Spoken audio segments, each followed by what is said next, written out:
We often picture the Middle Ages as a time of heroic knights, grand castles, epic battles, and elegant queens.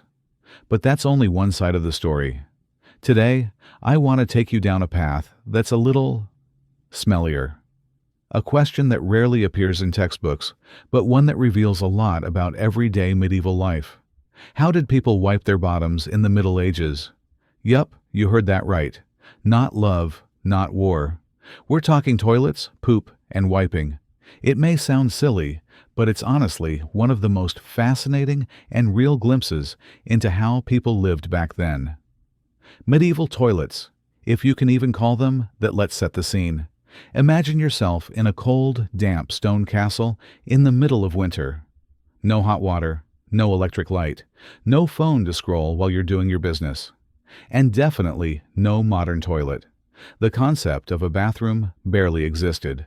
People used shared spaces called latrines, from the Latin lavator, meaning a place to wash. Ironic, because there wasn't much washing going on. In castles, the upper class had small rooms called garderobes. Fancy name, gross purpose. These were basically little closets with a wooden seat and a hole in the floor, dropping straight into a pit below. That's it. No plumbing, no flush. Just a vertical poop chute. And guess what? If that pit wasn't cleaned regularly, the stench would creep back up through the hole and waft through the stone hallways. Lovely, right? Some even believed that the foul smell helped drive away evil spirits. Personally, I think it just drove away guests. Cities weren't any better. Now imagine the cities. Paris, London, late 1300s. Walking the streets meant dodging more than just puddles. People literally dumped their waste out the window, sometimes with a shout, sometimes not. You had to keep an ear open and an eye on the skies. Efforts were made to manage the mess. Towns introduced shared cesspits or night soil pits. And guess who cleaned them? Latrine emptiers. Yes, that was a real job. They climbed into pits full of human waste with barely any protection, scooping it out by hand or with buckets. One wrong step, one small cut, and you could catch a deadly disease. Modern hazardous jobs? They've got nothing on medieval poop duty. So, what did they use to wipe? Now to the question we've all been waiting for. What did they wipe with? No Charmin? No soft triple-ply rolls. Medieval people had to get creative. Peasants used whatever nature provided: leaves, hay, straw, moss, even clumps of damp earth. In forested areas, people used soft bark, husks, or plant fibers. Living near the sea? Some used seashells. Yeah, ouch. The wealthy might have had scraps of cloth, but fabric was expensive, so even that was rare. Moss was the favorite, soft, absorbent, and usually safe. But grabbing the wrong leaf? That could mean hours of itching, burning, or worse. Basically, wiping in the Middle Ages was a roll of the dice, a gamble between discomfort and disaster. Why does this matter? As funny or gross as it may seem, how people went to the bathroom tells us a lot about the time they lived in.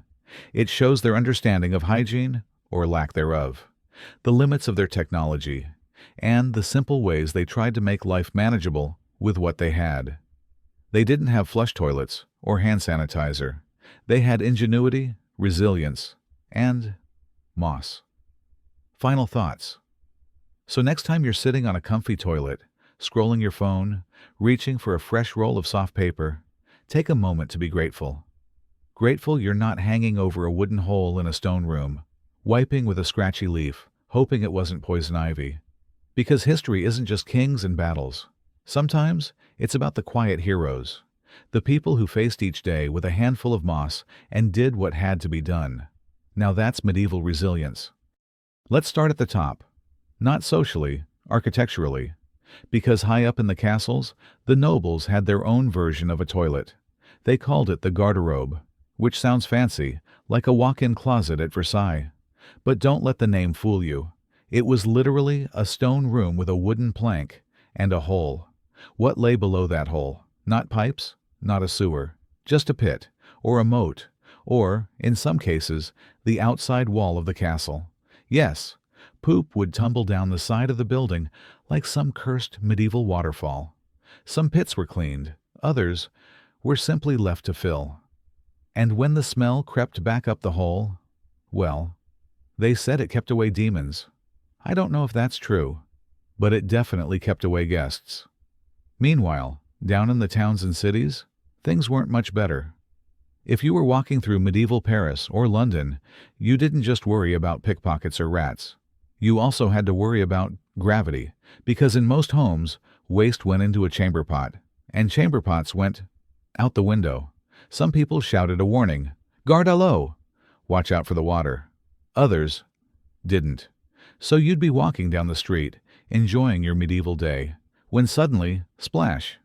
It wasn't rain. Let that sink in. But not literally. Now comes the big question, the one we teased at the beginning. What did they wipe with? Let's be clear, there was no Charmin, no two-ply, no baby wipes, no bidet. So they got creative. Peasants used straw, hay, moss, even clumps of dirt. In the forest, leaves, bark, maybe a pine cone if you were unlucky. Near the beach? Brace yourself. Seashells. Yes, actual seashells. Hard, sharp, curved. The kind of thing that makes you rethink everything you thought you knew about suffering. The rich, meanwhile, might have scraps of linen or wool. But fabric was expensive. They reused it, again and again. Some folks even had wiping sticks. Yes, that's a thing. Shared among people, washed, occasionally. Honestly, medieval wiping was less a hygiene routine and more of a gamble. Grab the wrong leaf? That's a week of pain. Choose the wrong seashell angle? You're going to remember that for life. And here's the kicker. All of this, the holes in the wall, the falling chamber pots, the bark and moss, was completely normal. No one thought it was weird. No one thought it was gross. Because back then, this was survival. You did what you had to do with what you had. You endured the cold, the stink, the splinters. And when you were done, you stood up, dusted off, and got back to life.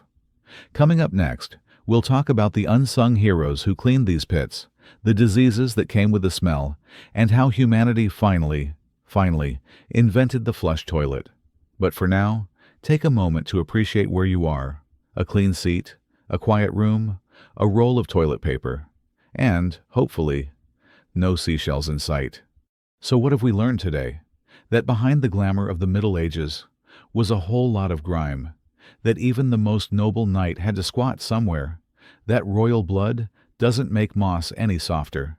And that when life gives you seashells, maybe it's time to invent plumbing. But more importantly, we've learned that history isn't just about glory. It's about people. Real, messy, stubborn, ingenious people doing the best they could with what little they had, even when it came to the bathroom. So the next time you're sitting comfortably on your modern porcelain throne, scrolling through your phone, spare a thought for those who came before you. The moss wielders, the chamber pot dumpers, the seashell daredevils, the brave, itchy-bottomed pioneers of sanitation. They walked so you could wipe. If you enjoyed this strange little trip down history's stinkiest alleyways, there's more where that came from. Subscribe to Sleeping While Studying History, the channel where we explore the odd, awkward, and overlooked side of the past. Because let's face it, you learn better when you're laughing, or nearly gagging. Shall we flush and move on? I'll see you in the next one, hopefully with less moss.